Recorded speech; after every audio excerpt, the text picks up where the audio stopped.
नमस्कार विद्यार्थी मित्रांनो, स्वागत आहे तुमचे माझ्या यूट्यूब चॅनेलवर। तर मित्रांनो, आज आपण BEd CET परीक्षेसाठी शिक्षक अभियोग्यता या विषयावरील महत्त्वाचे असे 50 प्रश्न पाहणार आहोत। तरी तुम्ही व्हिडिओ शेवटपर्यंत नक्की पहा। पण त्याआधी तुम्ही जर माझ्या चॅनेलवर नवीन असाल तर प्लीज माझ्या चॅनेलला लाईक आणि सबस्क्राईब करायला विसरू नका। चला तर मग व्हिडिओला सुरुवात करू। प्रश्न क्रमांक 1, आधुनिक शिक्षणशास्त्राचा जनक डॅश यांना म्हणतात। योग्य पर्याय आहे एक, तर आधुनिक शिक्षणशास्त्राचा जनक हर्बर्ट यांना म्हणतात। प्रश्न क्रमांक 2, राष्ट्रीय शैक्षणिक संशोधन व प्रशिक्षण परिषदेचे कार्यालय डॅश डॅश येथे आहे। योग्य पर्याय आहे 3, तर राष्ट्रीय शैक्षणिक संशोधन व प्रशिक्षण परिषदेचे कार्यालय नवी दिल्ली येथे आहे। प्रश्न क्रमांक 3, शिक्षण खात्याच्या खर्चाचे वार्षिक अंदाजपत्रक तयार करण्याची जबाबदारी डॅश डॅश यांची असते।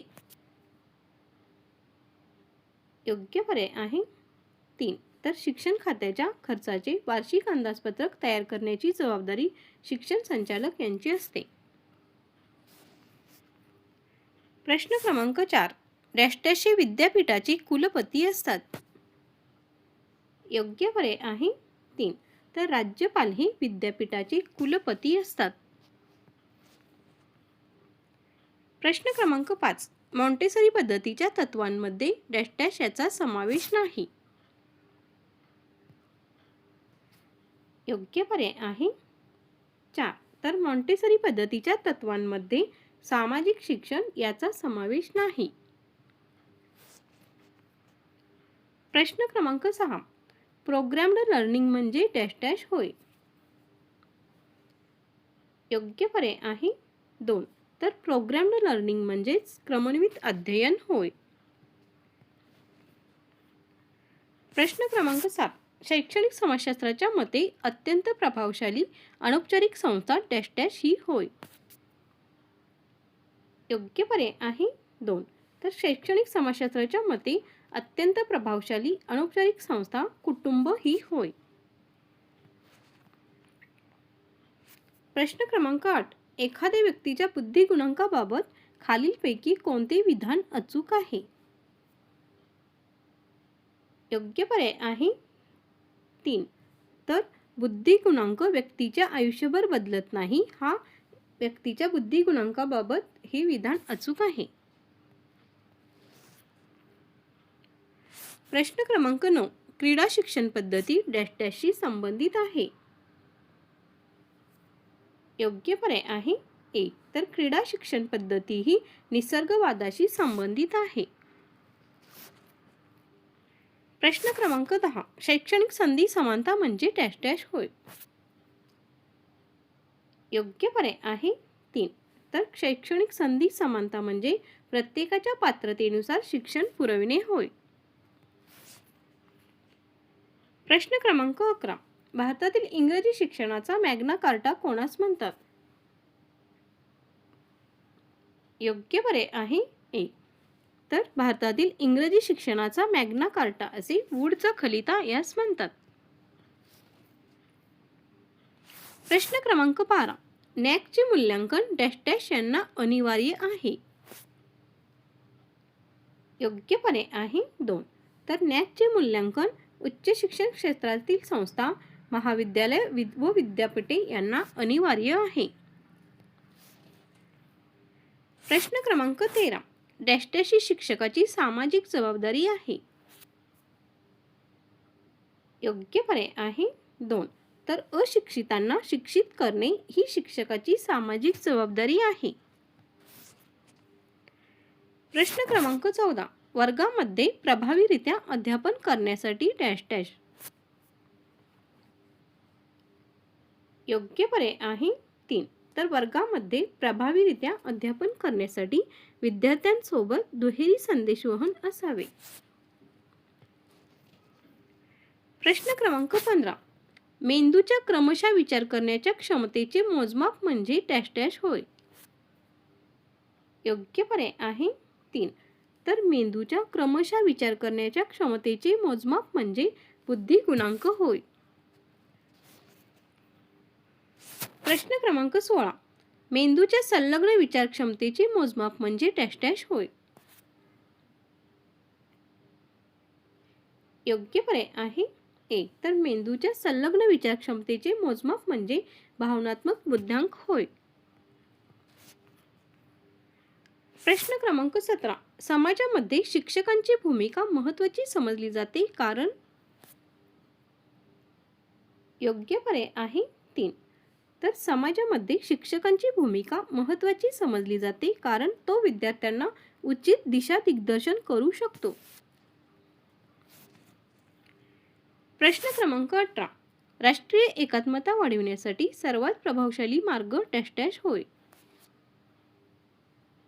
योग्य पर्याय आहे 1. तर राष्ट्रीय एकात्मता वाढविण्यासाठी सर्वात प्रभावशाली मार्ग सर्व जाती धर्माच्या विद्यार्थ्यांना शिक्षकाद्वारे समान वागणूक होय. प्रश्न क्रमांक 19. सुट्टीच्या दिवशी तुम्ही कोणत्या प्रकारे वेळ व्यतीत कराल. योग्य पर्याय आहे 4. तर सुट्टीच्या दिवशी आपल्या विषयातील अद्ययावत ज्ञान प्राप्त कराल. प्रश्न क्रमांक 20. डॅश डॅश हे राष्ट्रीय एकतेच्या दृष्टीने चांगले आहे. योग्य पर्याय आहे 4. तर शिक्षकांची बदली देशात कोठेही करणे ही राष्ट्रीय एकतेच्या दृष्टीने चांगले आहे. प्रश्न क्रमांक 21. प्रचलित शिक्षण पद्धतीमध्ये विद्यार्थ्यांच्या डॅश डॅशची परीक्षा होते. योग्य पर्याय आहे 4. तर प्रचलित शिक्षण पद्धतीमध्ये विद्यार्थ्यांच्या स्मरणशक्तीची परीक्षा होते. प्रश्न क्रमांक 22. B.Ed या अभ्यासक्रमासाठी डॅश डॅश. योग्य पर्याय आहे 2. तर B.Ed या अभ्यासक्रमासाठी प्रथम राष्ट्रीय स्तरावर प्रवेश परीक्षा सुरू झाली व नंतर राज्य स्तरावर सुरू झाली. प्रश्न क्रमांक 23. संकुचित अर्थाने शिक्षणाचे वैयक्तिक ध्येय कोणते. योग्य पर्याय आहे 1. तर आत्मअभिव्यक्ती हे संकुचित अर्थाने शिक्षणाचे वैयक्तिक ध्येय आहे. प्रश्न क्रमांक 24. ज्ञानेंद्रियांच्या सूक्ष्म शिक्षणाला डॅश डॅश या पद्धतीत वाव आहे. योग्य पर्याय आहे 2. तर ज्ञानेंद्रियांच्या सूक्ष्म शिक्षणाला मॉन्टेसरी या पद्धतीत वाव आहे. प्रश्न क्रमांक 25. डॅश डॅश हे अनुशासनहीनता निर्माण होण्याचे कारण नव्हे. योग्य पर्याय आहे 3. तर शिक्षकाची कार्यकुशलता ही अनुशासनहीनता निर्माण होण्याचे कारण नव्हे. प्रश्न क्रमांक 26. विद्यार्थ्यांची प्रगती पाहण्याचे साधन म्हणजे परीक्षा व परीक्षेत पास होणे म्हणजे शैक्षणिक विकास हे विधान डॅश डॅश आहे. योग्य पर्याय आहे 1. तर विद्यार्थ्यांची प्रगती पाहण्याचे साधन म्हणजे परीक्षा व परीक्षेत पास होणे म्हणजे शैक्षणिक विकास हे विधान चूक आहे.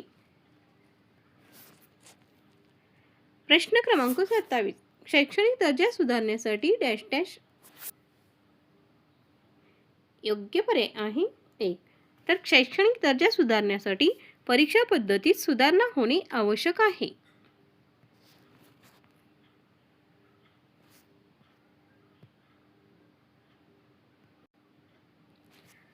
प्रश्न क्रमांक 28. मूल्यमापनाचा महत्त्वाचा हेतू कोणता. योग्य पर्याय आहे 2. तर विद्यार्थ्यांना त्यांच्या स्वतःच्या संपादनाबाबत प्रत्याभरण म्हणजेच फीडबॅक देणे हा मूल्यमापनाचा महत्त्वाचा हेतू आहे. प्रश्न क्रमांक 29. वर्गात जेवढे विद्यार्थी कमी असतील तेवढे चांगले कारण. योग्य पर्याय आहे 1. तर वर्गात जेवढे विद्यार्थी कमी असतील तेवढे चांगले कारण अध्यापन परिणामकारक होण्यास मदत होते. प्रश्न क्रमांक 30. अध्ययन झाले नाही तर अध्यापन झाले असे म्हणता येणार नाही. या विधानाशी साधर्म्य दाखविणारे विधान कोणते. योग्य पर्याय आहे 4 वरील सर्व बरोबर. तर 1 बहिरे असणाऱ्या लोकांसमोर गायक आणि राग अडवला तर त्याचे गायन झाले असे म्हणता येणार नाही. 2 आंधळे असलेल्या समोर सुंदर नृत्य केले तर नृत्य झाले असे म्हणता येणार नाही. तसेच 3 शिकणाऱ्यात काहीच बदल झाला नाही तर शिकवणी झाली असे म्हणता येणार नाही. तर ही सर्व विधाने साधर्म्य दाखवणारी आहेत.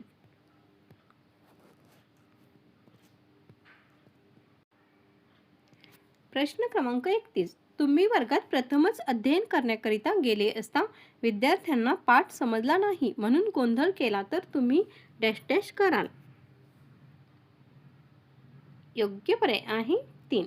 तर तुम्ही वर्गात प्रथमच अध्ययन करण्याकरिता गेले असता विद्यार्थ्यांना पाठ समजला नाही म्हणून गोंधळ केला तर तुम्ही स्वतःची गुणवत्ता सुधारण्याचा प्रयत्न कराल.